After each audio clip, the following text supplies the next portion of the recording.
Strange but true stories. Tales from the light side, the dark side, and the other side. I'm Steve White. Time for a little chill. Here in the U.S., the temps are changing or have changed for most of us. It's an appropriate time for a little spine tingler. This story was sent to us a few weeks back by a longtime watcher and subscriber to SBT. It's a story similar to ones you've heard in the past about things lurking in the darkness, strange things happening that seem easy to explain away in the beginning, but then go from frustrating to terrifying quickly. And while there may be laughter in this story, be assured, it is none of the humorous variety. A little over 3 years ago, I was injured at work and left disabled. After going through a long legal battle, the company I worked for offered a settlement, and I accepted, just to be done with it and move on with my life. My wife and I decided that instead of staying in the place we were renting, we would take some of the money and purchase a house, eliminating a large monthly expense that wasn't going into anything permanent, and instead invest in our future, putting equity into a home. Moving forward to a year and a half ago, we had moved into our new house, and things were going well, at least at first. But then we started noticing weird little things every so often. Stuff like the dish soap bottle knocked onto the floor, cups toppled on the counter with spilled coffee or soda, the cabinets open. I thought maybe it was my wife who was responsible. Of course, she thought it was me. We also had our adult son living with us, and we also thought maybe it was him leaving stuff open or spilled or whatnot.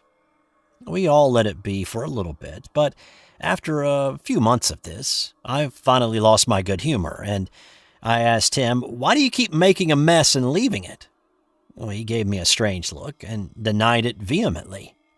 I asked my wife if it was her, and she also denied it.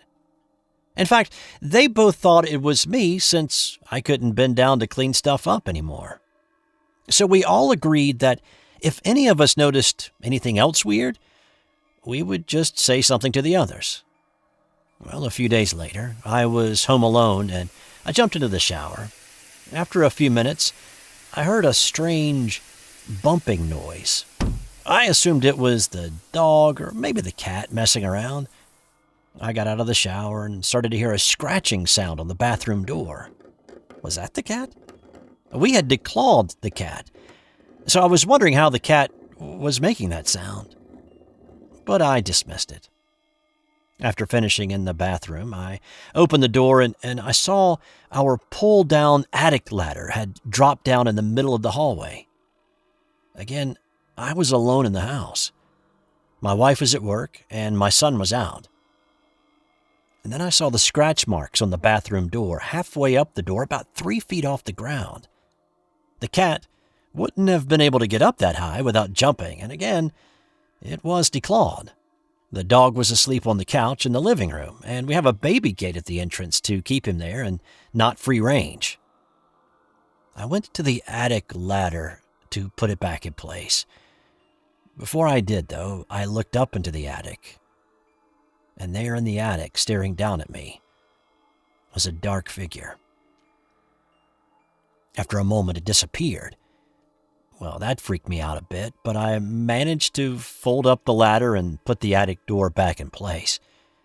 My heart was pounding as I called my wife in a panic. I struggled to put into words what I had just seen. She said she'd be home as soon as she could and that I should try to calm down. My wife is a brave woman. She didn't hesitate when she came home to grab a flashlight and go into the attic. She didn't find anything. After a brief conversation, we figured I had just seen a shadow. My eyes were playing tricks on me. A few weeks went by with nothing strange happening. We started to relax a bit, thinking that maybe our imaginations had been hyperactive. But then one night, my wife woke me up telling me to quit messing with her feet. She said that I had been pulling on her toes. What? I'm trying to sleep. You woke me up. I'm not touching your feet. We got up to look around to see if anything was going on in the house. When we walked out into the hall, we noticed the stairs again had been pulled down. We both cautiously approached the stairs to the attic and nervously looked up. And there at the top of the steps, looking down at us, was the dark figure. My wife saw it too. It was not a shadow. We closed up the stairs in a hurry, went back to bed, but neither of us slept the rest of the night. The next morning, she went to the hardware store and bought a hasp. We installed it so we could lock the stairs from the outside. The rest of the day, we waited with nervous anticipation about what would happen next. When night came, we started to hear banging coming from the attic. Side note, this is actual video and audio from that night sent to us by the person who submitted this encounter.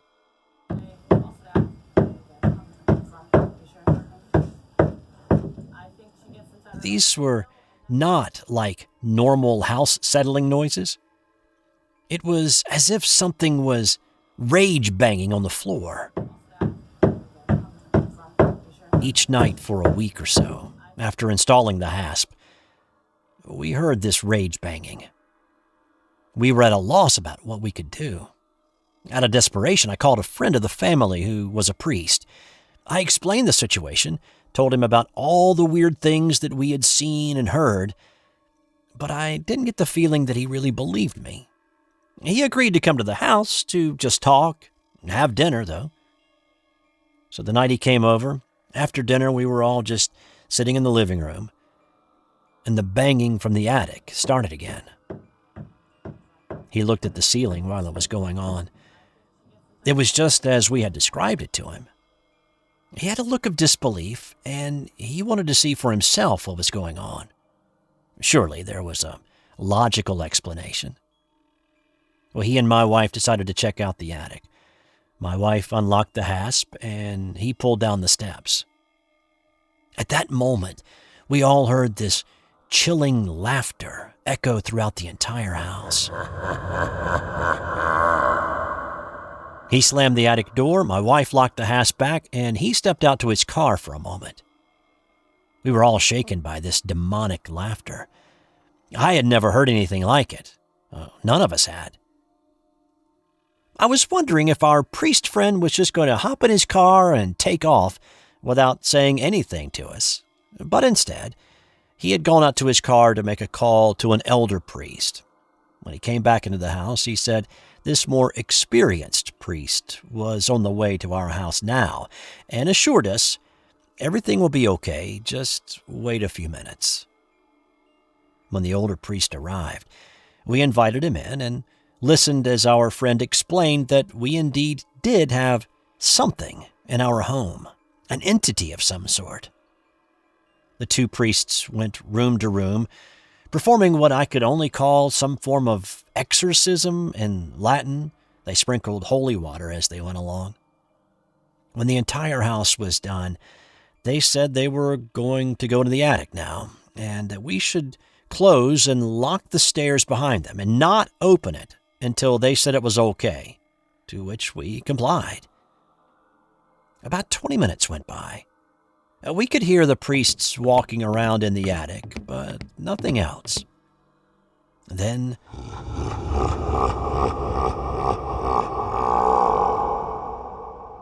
we heard the laughter again. And then the banging began. The banging was louder than we had ever heard it prior. The laughter was insane and incredibly loud. It lasted for a few minutes, and then absolute quiet. After a few more minutes, we heard the elder priest call and ask us to lower the steps. We did, and they descended the stairs, and I could see my friend was ghostly pale. He was obviously shaken by what he had just experienced. He kept his head down and said nothing. The older priest seemed to be fine. He said that the entity was gone, but he told us to pray. He also told us to never speak of it to anyone, since Well, most people wouldn't believe us anyway, and it would cause us stress. Well, that was just a few weeks ago. I've tried reaching out to my priest friend who helped us that night, but he won't return my calls. He just says he's been very busy when I text. But ever since that night, it's been absolutely beautiful and quiet. We started to relax again, thinking it was all over, but then a few days ago, I was home alone.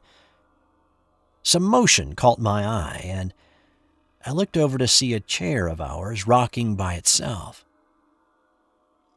My cat was sitting in the chair, but he was dead still, staring at the wall behind the chair all the time it was rocking. Needless to say, I was a little freaked out by that, but I don't know what to do about that now. This has been another strange but true story sent to us by a subscriber to SBT. So tell us your thoughts on what was going on in this family's house. And is it over? Share in the comments below. And if you have a strange story or two that you would like to share with us, send it to us in an email to strangebutTrueStories2@gmail.com.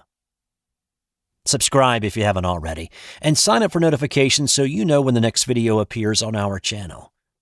Thanks to those who have, and for all the wonderful support. It's greatly appreciated. Thanks for watching this video. I'm Steve White. Until next time.